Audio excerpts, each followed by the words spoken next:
Bem-vindo a bordo! Eu sou o Cláudio Lucchesi e estamos começando mais um Documento Revista Asas. Junto aqui com o Kowalski e os nossos parceiros, a Embraer, a El-Sistemas, Liber Aerospace e Hangar 33. E para você que está assistindo, não deixa de comentar, ok? O seu comentário valoriza o canal no YouTube e ajuda a gente a ter mais inscritos. E se você puder, vai lá também no botão de valeu, porque todo apoio é muito bem-vindo. Tudo isso é vital para a gente continuar e melhorar cada vez mais. Fechado? Então olha aí, põe o capacete, afivela os cintos e senta, que lá vem história. Apesar de todo o sucesso dos Mirage 3 e, como a gente viu lá na parte 1 desse nosso especial da dinastia Mirage, em termos quantitativos, os modelos mais bem-sucedidos da família foram os Mirage 5 e 50, que curiosamente não surgiram de um pedido inicial da Armée de l'Air, mas sim da Força Aérea de Israel. E esse pedido surgiu porque os israelenses, na prática, viram que quase sempre os combates no Oriente Médio não eram impactados por condições climáticas adversas, como era frequente na Europa, de jeito que foi feita a sugestão a Dassault de uma versão simplificada do 3E, com menos aviônicos, facilitando a manutenção e reduzindo custos, além do espaço vago pela retirada dos aviônicos servir para mais combustível. A Dassault aceitou a proposta e em setembro de 66, Israel firmou uma encomenda de 50 aviões. E o primeiro Mirage 5 voou em 19 de maio de 67, se diferenciando dos Mirage 3 por um nariz mais longo e afunilado. Na maioria das variantes da nova versão, também, o tubo pitot foi movido da ponta do nariz para uma posição logo abaixo desse. Como sempre, foram mantidos aqueles dois canhões de 30 mm, e o Mirage 5 podia carregar até 4.000 kg de carga bélica, como o 3E, mas em 7 pontos de fixação. Porém, a crescente tensão no Oriente Médio levou o governo francês a decretar um embargo de vendas militares a Israel, e isso incluía o Mirage 5, apesar da Dassault manter a produção do lote de 50 jatos, que aí acabaram sendo incorporados pela Armée de l'Air como o Mirage 5F. Apesar de todo esse imbróglio, não demorou para o Mirage 5 se tornar um sucesso de exportação, sendo muito apreciado pelos pilotos e recebendo as mais diferentes configurações de aviônicos. Embora o pedido original fosse de um caça de ataque para tempo bom, clear weather, o modelo foi muito empregado como caça de defesa aérea, utilizando novas gerações de aviônicos mais compactos e leves. Entre os países operadores originais estavam Abu Dhabi, Argentina, Bélgica, Colômbia, Egito, Gabão, Líbia, Paquistão, Peru, Venezuela e Zaire. E essa linhagem dos 5 incluiu ainda variantes de reconhecimento, o Mirage 5R, e uma de 2 lugares para instrução, o 5D. Robustos, confiáveis e eficazes, os Mirage 5 eram populares em seus operadores, e com tudo isso foram objeto de diversas e variados programas de modernizações, em muitos casos baseados num pacote desenvolvido por Israel para os seus Kfir. Foi assim, por exemplo, com os Mirage 5 colombianos, que depois de modernizados foram redesignados Mirage 50M. Mas houve uma linhagem 50 original, da Dassault, que teve como partida o programa do chamado Mirage Milan, para a Suíça, que acabou não sendo produzido. O protótipo do Milan voou em maio de 70, mas o programa foi abandonado em 72, e no seu lugar surgiu o Mirage 50. Mas só o Chile e a África do Sul compraram esse novo Mirage da Dassault. Todos os outros Mirage 50 que você vê, de outros países, eram na verdade os Mirage 5 em alguma das suas diversas modernizações. E os próprios Mirage 50 chilenos foram modernizados mais tarde, surgindo desse programa os redesignados Mirage 50 CN Pantera. E em time que tá ganhando não se mexe? Isso não vale para a Dassault. Apesar de todo o sucesso dos seus Deltas, a fabricante francesa teve a coragem de quebrar a sua própria tradição. Em meados dos anos 60, a Dassault investiu no novo Mirage com asas enflechadas, altas na fuselagem, e uma cauda tradicional. E disso resultou o Mirage F1, cujo protótipo voou em 23 de dezembro de 66. E esse filho rebelde mostrou qualidades tão excepcionais que foi adotado pela Armée de l'Air apenas 6 meses depois, em maio de 67. O desempenho do F1 superava facilmente o Mirage 3, e a primeira versão de serviço foi o Mirage F1C, com radar Cyrano 4, que lhe dava certa capacidade para engajar alvos em voo abaixo da sua altitude, o famoso look down. A Armée de l'Air adquiriu 83 F1C e 79 F1C-200, esses com uma sonda fixa para reabastecimento em voo. E esses Mirage se mantiveram como caça padrão da França até a chegada do Mirage 2000, em meados dos anos 80. Eu, pessoalmente, sou fã do F1. Para mim, um caça belíssimo. Uma configuração nova exigiu uma variante específica de treinamento, o F1B.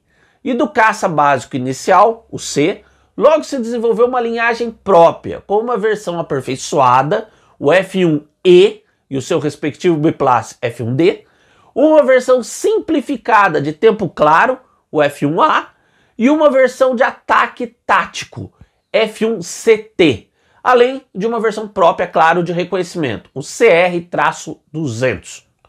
E o F1 rapidamente se converteu em outro sucesso da Dassault, com vendas para clientes estrangeiros como África do Sul, Equador, Espanha, Grécia, Iraque, Jordânia, Kuwait, Líbia, Marrocos e Catar. E com tantos operadores, os F1 participaram de diversos combates reais, desde a guerra Irã-Iraque até a Guerra do Golfo de 91, passando pelas operações da Força Aérea de Marrocos contra os rebeldes da Frente Polisário em meados dos anos 70 e os combates aéreos entre a África do Sul e Angola. E até aqui, bem perto da gente, no breve conflito do Peru com o Equador em 95, em que os F1 equatorianos abateram 2 Sukhoi Su-22 peruanos. Um caça que viu muita briga, sem dúvida. E além da ousadia do F1 sem configuração de Delta, ali pelo início dos anos 70, a Dassault também foi experimentar outros caminhos. E um que parecia particularmente promissor era o de asas de enflechamento variável, que vinha merecendo bastante atenção de norte-americanos e soviéticos, e que prometia combinar altas velocidades supersônicas com bons desempenhos de pousos e decolagens mais curtos, entre outros ganhos. Para isso, a Dassault buscou uma parceria com a indústria britânica, no chamado Programa Anglo-Francês de Geometria Variável. Mas esse negócio de franceses e britânicos trabalharem juntos é meio problemático. Sim, claro, teve o Concorde e o Jaguar, mas enfim, a colaboração não funcionou e se encerrou em 67. Nota aqui do Kowalski. Os britânicos acabaram se juntando, né, Kowalski? Depois aos alemães e italianos. E daí nasceu o Panavia Tornado. Pelo seu lado, sozinha, a Dassault seguiu em frente e criou o seu próprio jato de enflechamento variável, o Mirage G, cujo primeiro protótipo voou em 8 de maio de 71. O programa de testes foi promissor e foi oferecida uma versão de produção, o Mirage F8, ou Super Mirage, Armée de l'Air. Mas os militares analisaram que os altos custos de aquisição e manutenção não seriam compensados pelas vantagens operacionais. E aí, de certa forma, a Dassault voltou ao Delta. Em fins de 75, a Dassault anunciou o Super Mirage Delta, com o mock-up apresentado em 77. E o protótipo voou em 9 de março de 79, rebatizado de Mirage 4000. Ele tinha as dimensões comparáveis a um F-15 Eagle da USAF, com 2 turbofans M53-5, e o seu peso normal de decolagem era cerca de 17% superior ao do 3E.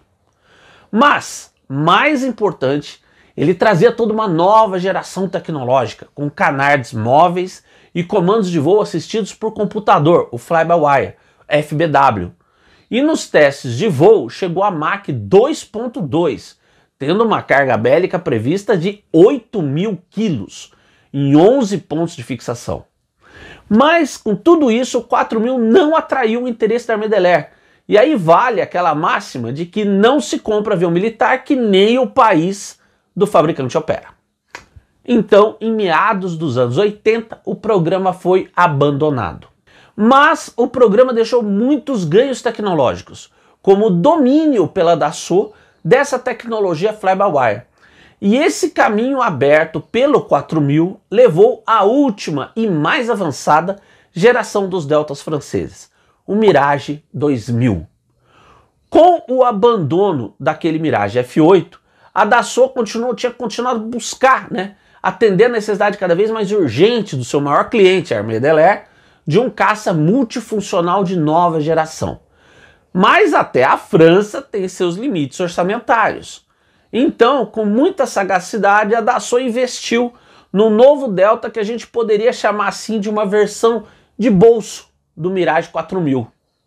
E com base nele, o programa se desenvolveu rápido. O protótipo voou em 10 de março de 78. Nascia o Mirage 2000. E a Dassault novamente acertou e criou um vencedor. O novo caça tinha asa em delta sem cauda, mas isso não era uma volta ao passado. O Mirage 2000 praticamente não tinha em comum nada além disso com seus honrosos antecessores, como os Mirage 3 e 5. A Dassault tinha alterado o centro de sustentação para uma posição à frente do centro de gravidade, gerando então uma instabilidade que atuava em favor de muito mais manobrabilidade. E essa alteração também reduzia as distâncias de decolagem e pouso. E em voo, o Fly-by-Wire garantia o controle dessa aeronave instável. E ao mesmo tempo, fazia do Mirage 2000 o mais ágil de todos os Mirage. O modelo entrou em serviço na Armée de l'Air em 84 e logo se tornou popular entre os pilotos pela docilidade e eficiência dos comandos de voo. O armamento mantinha aqueles 2 canhões de 30 mm, agora os D554, e havia 9 pontos de fixação para até 6.300 kg de carga bélica. E uma sonda fixa para reabastecimento em voo podia ser instalada numa posição à frente do para-brisas, à direita. A primeira versão em serviço foi o Mirage 2000C, que tinha um turbofan Snecma M53. E inicialmente o radar de missão era o Thomson CSF RDM, um radar Doppler multifunção, que logo foi substituído pelo radar definitivo, o avançado RDI, desenvolvido pela Thomson e a própria Dassault. Não vamos esquecer, graças à soap opera das concorrências FX e FX2, 10 Mirage 2006, 2 biplaces, eu já vou falar deles, foram operados pela nossa FAB de 2006 a 2013, enquanto não se concretizava a escolha do Gripen NG. E seguindo a tradição, como eu disse, foi criada uma versão biplace de treinamento conversão, o Mirage 2000B. Mas dessa vez, essa versão de 2 lugares foi além. Com a obsolescência dos Mirage 4 de ataque nuclear, a Dassault ofereceu um substituto derivado do B, que foi aceito pela Armée de l'Air, entrando em serviço em 88 como Mirage 2000N, o N de nuclear em francês. Cada 2000N levava um único míssil ASMP de carga nuclear, mas o jato foi logo adaptado para operar também armas convencionais, como o míssil guiado a laser AS-30L e o antinavio Exocet. E os 2000N se mostraram tão eficazes e versáteis nessa missão de ataque convencional que a Armée de l'Air solicitou uma variante especializada nesse tipo de ataque não nuclear, nascendo daí o Mirage 2000D, que voou em 19 de fevereiro de 91. Ô família grande essa! E com tantas qualidades, logo o último Delta da Dassault ia ganhar os mercados externos, com as primeiras vendas sendo para o Egito, Índia, Peru, Abu Dhabi e Grécia. Curiosamente, aliás, a primeira ação real do 2000 não rolou com os jatos franceses, mas com os da Índia, na Operação de Pacificação no Sri Lanka, entre 87 e 90. E todo o conjunto de excelentes qualidades do 2000 apontava para um enorme potencial de melhoramentos, que passou a ser explorado pela Dassault para uma segunda geração do modelo, que poderia agregar muito da nova tecnologia e dos sistemas desenvolvidos dentro do programa do Rafale, como um cockpit totalmente digital. E o coração desse 2000 de nova geração era o avançado radar multimodo Thomson CSF RDY, que efetivamente deu ao caça uma capacidade real de engajar múltiplos alvos, podendo lançar mísseis contra 4 alvos diferentes ao mesmo tempo. O protótipo do Mirage 2000B foi modificado para essa nova versão, designada Mirage 2000-5, e voou em outubro de 90, sendo seguido pelo protótipo da variante monoplace, em abril de 91. E para ter o aval da sua terra natal, abrindo as portas para as exportações, a Armée de l'Air fechou um contrato pelo qual 37 dos seus Mirage 2000C foram modernizados para o novo padrão, como 2000-5F, entrando em serviço em 2000. E o apoio nacional funcionou. Na sequência foram confirmadas as vendas para Taiwan e Catar. E assim chegamos à última versão desse último modelo da dinastia Mirage, o Mirage 2000-5 Mark II, cuja variante mais aperfeiçoada é chamada de Mirage 2000-9. Esse -5 Mark II, ou -9, une a agilidade de voo do 2000 básico com o que há de mais moderno em aviônicos e sistemas.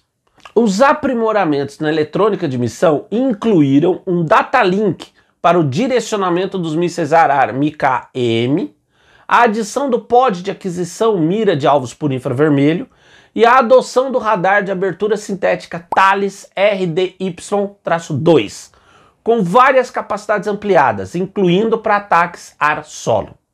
Foi agregado também um sistema de mira montado no capacete, e toda a aviônica de comunicações e navegação foi atualizada. E claro, o Mark II foi compatibilizado com toda uma nova geração de armas, como o míssil Cruise de baixa detecção MBDA Storm Shadow. Esse Mirage 2000-5 Mark II foi adquirido pela Grécia, que também modernizou 10 dos seus C para o novo padrão. Nessa linha, a Índia também contratou a Dassault para modernizar os seus 2000 para o novo padrão. Já os Emirados Árabes adquiriram o próprio 2000-9 e desse jeito opera hoje o mais avançado de todos os Mirage e o último da dinastia. E assim chegamos ao fim dessa linhagem, dessa família magnífica. Obrigado por estar aqui com a gente, comigo e com o Kowalski no canal da Revista Asas. E não esqueça, pensar faz bem. Um grande abraço e até o próximo voo.